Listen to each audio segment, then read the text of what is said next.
I am Kaylee Parker, 30 years old, and 11 years ago my life took a turn I never expected.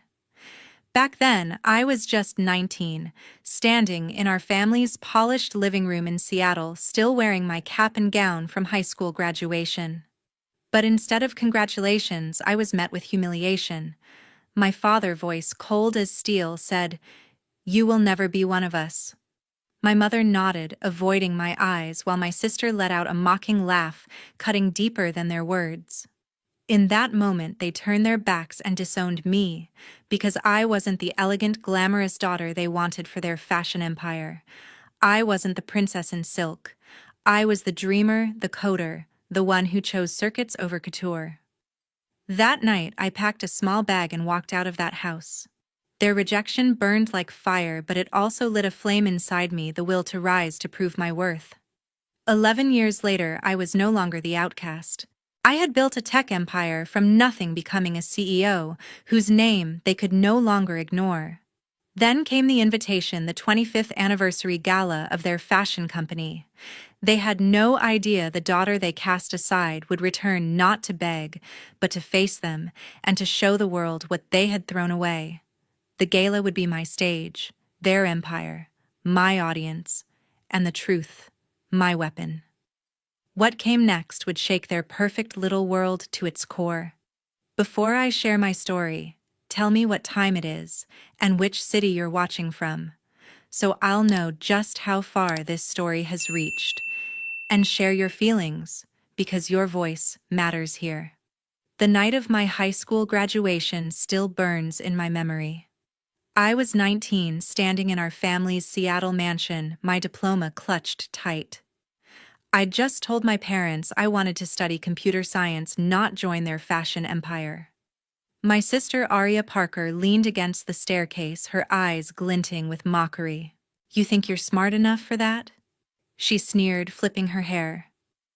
My father, a towering figure in a tailored suit, didn't even look at me. "You're a disappointment," he said, his voice sharp enough to cut glass. I stood frozen, hoping my mother would step in. She didn't. Her silence was louder than his words. Later that night, I overheard Dad talking to a business partner in his study. "Kaylee's a failure," he said, not bothering to lower his voice. "She'll never amount to anything." Aria's laughter drifted through the door, each chuckle a jab to my chest. I confronted them, my voice shaking. "Why can't you support me?" Dad's face hardened. "You don't belong in this family," he said. Mom just stared at the floor. Aria smirked, arms crossed. That was it. They told me to leave, to never come back. I packed a duffel bag and walked out into the rain, my dreams heavier than my suitcase. I ended up in a cramped apartment in Silicon Valley, barely scraping by. My first coding job paid next to nothing, but I poured my heart into it. Rejection from my family fueled me. I spent nights teaching myself programming, debugging lines of code until my eyes stung. I took online courses, hustled for freelance gigs, and networked with anyone who'd listen. Failure wasn't an option, not because I wanted to prove them wrong, but because I had to prove myself right. By 25, I'd landed a job at a startup, learning the ropes of the tech world. I soaked up every lesson, every failure, every late-night coffee run. 3 years ago, I took a leap and founded my own company, a tech platform that revolutionized how small businesses manage data. It wasn't easy. Investors doubted me, competitors tried to undercut me, and self-doubt crept in more times than I'd admit. But I kept going. My team grew, my platform thrived, and last year it hit a valuation of $50 million. I wasn't just surviving, I was winning. My name, Kaylee, started appearing in tech magazines, places my family would never look. They didn't know the girl they'd called a failure was now a CEO, someone who'd built something from nothing. The invitation to their company's 25th anniversary gala came out of nowhere. I was in my San Francisco office, staring at the embossed card, my past rushing back like a tidal wave. I hadn't spoken to my family in 11 years. Why now? Did they think I'd crawl back, begging for their approval? I wasn't that girl anymore. I called Samantha Reed, my best friend from college, who'd seen me through my darkest days. We met at a cafe near my office, the hum of the city around us. "You're really going back?" she asked, her eyes wide. I nodded, sipping my coffee. "Not to reconcile," I said. "To show them who I am." Samantha leaned forward, her voice steady. "You've built an empire, Kaylee. They don't get to define you anymore." Her words hit hard, grounding me. She reminded me of the nights I'd cried over code, the days I'd doubted myself, and how far I'd come. "Go in there and own it," she said. I smiled, feeling a spark of courage. The gala was in Seattle, their turf, but I wasn't walking in as their daughter. I was Kaylee, the woman who'd turned their rejection into rocket fuel. I booked my flight that night, my resolve hardening. They'd see me again, but this time it'd be on my terms. The Seattle Conference Center was buzzing when I walked in. The chandeliers gleamed overhead, and the crowd dressed in sleek suits and elegant gowns hummed with anticipation for the Parker family's 25th anniversary gala. I wore a tailored black dress, my hair pulled back to show the confidence I'd earned over 11 years. Heads turned as I crossed the room, my heels clicking against the marble floor. Whispers followed me, but I kept my eyes forward, scanning for the family that had cast me out. I wasn't here to blend in. I was here to stand out. Aria stood near the stage, her role as director of marketing evident in her poised smile and designer dress. Our eyes met, and her face froze for a split second before she forced a tight-lipped grin. She recognized me instantly, Kaylee, the sister she'd mocked and discarded. I held her gaze, my expression calm but unyielding. She adjusted her necklace, pretending to chat with a guest, but I saw her hands tremble. She hadn't expected me to show up, let alone look like I belonged in her world. I moved through the crowd, feeling her stare burn into my back. A man approached me, his smile warm but curious. "I'm Sean Ellis, Aria's husband," he said, extending a hand. I shook it, noting the genuine interest in his eyes. "You seem familiar." "Have we met?" he asked. I tilted my head, letting a faint smile play on my lips. "Maybe in another life," I replied, my voice steady but laced with meaning. Sean's brow furrowed, but he didn't press. Instead, he gestured toward the bar. "Care to join me for a drink?" I nodded, sensing an opportunity to plant a seed of doubt about his wife's perfect facade.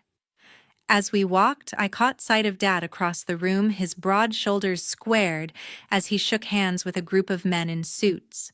He hadn't seen me yet, but his presence stirred a knot in my stomach. Mom stood beside him, her practiced smile masking the tension I knew she carried. They were the picture of success, the heads of a fashion empire, but I knew the cracks beneath their polished surface. I turned away, focusing on Sean. "So you're part of the Parker legacy now?" I asked, keeping my tone light. He chuckled, unaware of the storm brewing. "Trying to keep up," he said. "Aria runs a tight ship." At the bar, I ordered a sparkling water, my mind sharp. A group of investors approached, their faces lighting up when I introduced myself as the CEO of a tech platform they'd read about. "Your work on data integration is impressive," one said, handing me his card. I thanked him, my confidence growing as their interest deepened.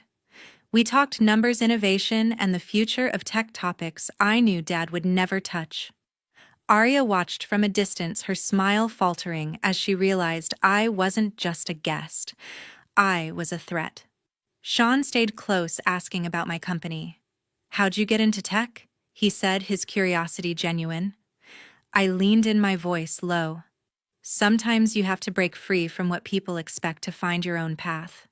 His eyes lingered on me, sensing there was more to my story. I didn't elaborate, letting the mystery hang. Across the room, Mom whispered something to Dad, her gaze flicking toward me. George's jaw tightened as he finally spotted me, his eyes narrowing.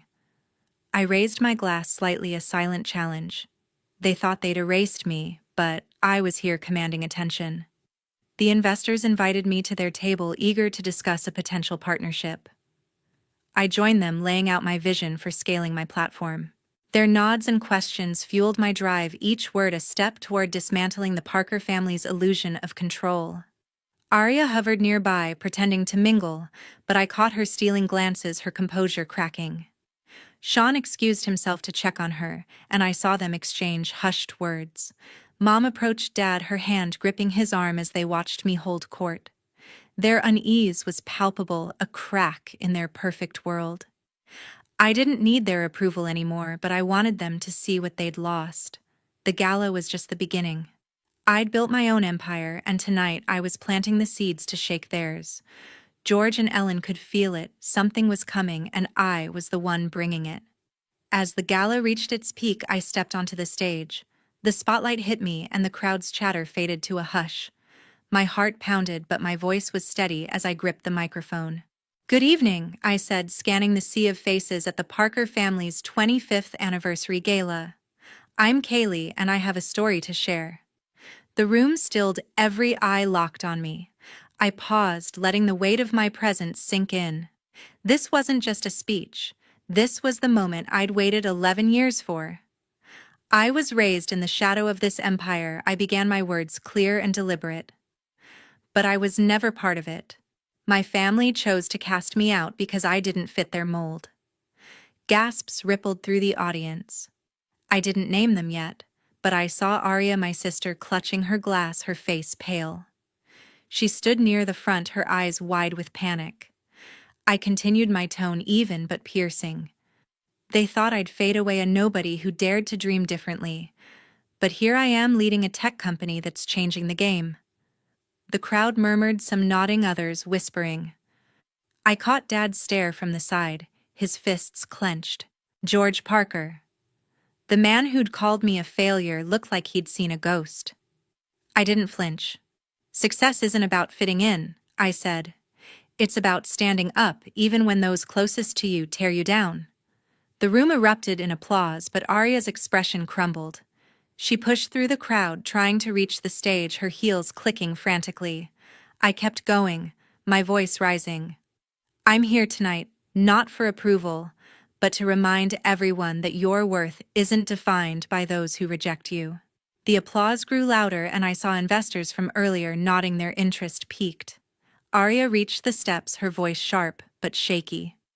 "This isn't your place," she hissed low enough that only I could hear. I met her gaze, unyielding. "It's exactly my place."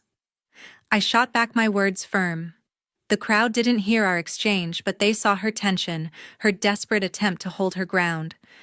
She retreated, her face flushed as Sean approached her. His brow furrowed, confusion etched across his features. He glanced at me, then back at Aria, his hand on her arm. "What's going on?" he asked her, his tone sharp. She brushed him off, muttering something about a misunderstanding, but he wasn't convinced. I stepped back from the microphone, the crowd still clapping. Sean broke away from Aria and approached me as I descended the stage. "Kaylee, what did you mean up there?" he asked, his voice low but urgent. I leaned in, keeping my tone calm but pointed. "Ask your wife about the sister she doesn't talk about," I said. His eyes narrowed, a flicker of doubt crossing his face.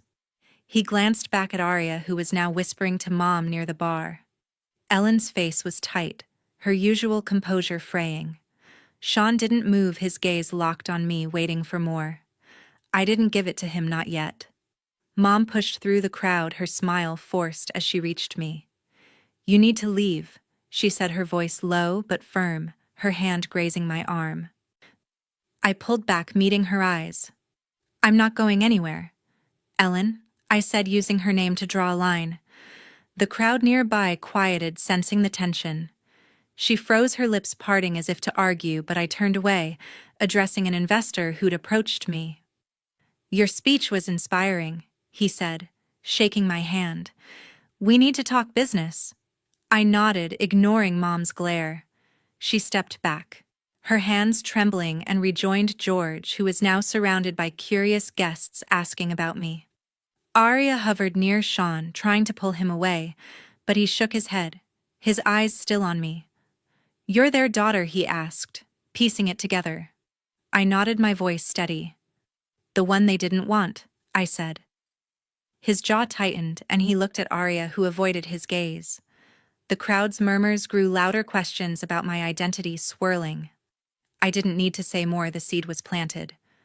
George and Ellen stood together, their faces a mix of anger and fear. They'd built their empire on control, but tonight I'd cracked its foundation. I wasn't done yet, but I'd just rewritten the story they thought they'd buried. Later that evening, Felix Grant approached me at the bar. The gala's energy still pulsed around us, but his expression was serious, his voice low. "I'm Felix Grant, former engineer at Parker Enterprises," he said, shaking my hand. "I know what George did to you." I froze my glass halfway to my lips. He leaned closer, his words careful but firm. "Your father spread lies about your skills to tech firms, trying to sabotage your career before it began." My chest tightened, the betrayal cutting deeper than I'd expected. I'd known Dad was ruthless, but this was a calculated move to bury me. "Why tell me now?" I asked, my voice steady despite the anger rising. Felix glanced around, wary of eavesdroppers. "Because you're back, Kaylee, and they're scared." Before I could respond, a woman in a sharp blazer approached. Vivian Ellis, she introduced herself, her handshake firm. "I'm Sean's sister, and I've been digging into Parker Enterprises' latest project." Her eyes locked on mine, sharp and knowing. "Aria stole your tech platform's core algorithm for their new product launch." My pulse quickened. I'd suspected my sister's ambition, but stealing my work, that was a new low. Vivian pulled out her phone, showing me a document, a patent application with my algorithm's framework credited to Aria. "I found this in their legal files," she said. "It's your work, not hers." I clenched my jaw, fury mixing with resolve. This wasn't just personal anymore, it was business. I spotted Aria across the room, laughing with a group of guests, her facade still intact. Sean stood nearby, his face clouded with unease from our earlier talk. I excused myself from Felix and Vivian, my steps deliberate as I crossed the ballroom. "Aria," I called, my voice cutting through the chatter. She turned, her smile faltering as I approached. Sean stepped closer, sensing the tension. "We need to talk," I said, my tone cold. Aria's eyes darted to Sean, then back to me. "Not here," she muttered, but I didn't budge. "Right here," I said, loud enough for nearby guests to turn. "You took my algorithm. You built your new product on my work." Aria's face flushed, her voice rising. "That's absurd," she snapped, but her hands shook. Sean frowned, stepping between us. "What's she talking about?" he asked, his gaze fixed on Aria. I didn't let her answer. "Vivian found your patent application," I said, my words sharp. "My code, my ideas passed off as yours." The crowd around us grew quiet, heads turning. Aria stammered, her composure unraveling. "You're lying," she said, but her voice cracked. Sean's eyes darkened, his trust in her visibly fraying. "Is this true?" He pressed, his tone hard. Aria looked away, unable to meet his gaze. I pressed forward, my voice steady but relentless. "You thought I'd stay gone, Aria. You thought you could take everything I built." She opened her mouth to argue, but no words came. The guests nearby whispered, their curiosity growing. Sean turned to me, his voice low. "You're their daughter, and they let this happen." I nodded, my eyes never leaving Aria. "They didn't just let it happen, Sean. George tried to ruin me from the start." Aria's face twisted, a mix of guilt and defiance. "You left us," she shot back. "You chose your path." I stepped closer, my voice low and firm. "And you chose to steal mine." The air was thick with tension, the crowd now openly staring. Samantha Reed, my best friend, appeared at the edge of the group, her smile wide. "Kaylee, that speech was incredible," she said, oblivious to the confrontation. I nodded, grateful for her presence, but focused on Aria. "Thanks, Samantha," I said, keeping my tone light for her before turning back. She stepped away, sensing the moment wasn't hers. Aria tried to pull Sean aside, but he shook his head, his voice cold. "We're not done here," he told her, then looked at me. "I want the truth, Kaylee. All of it."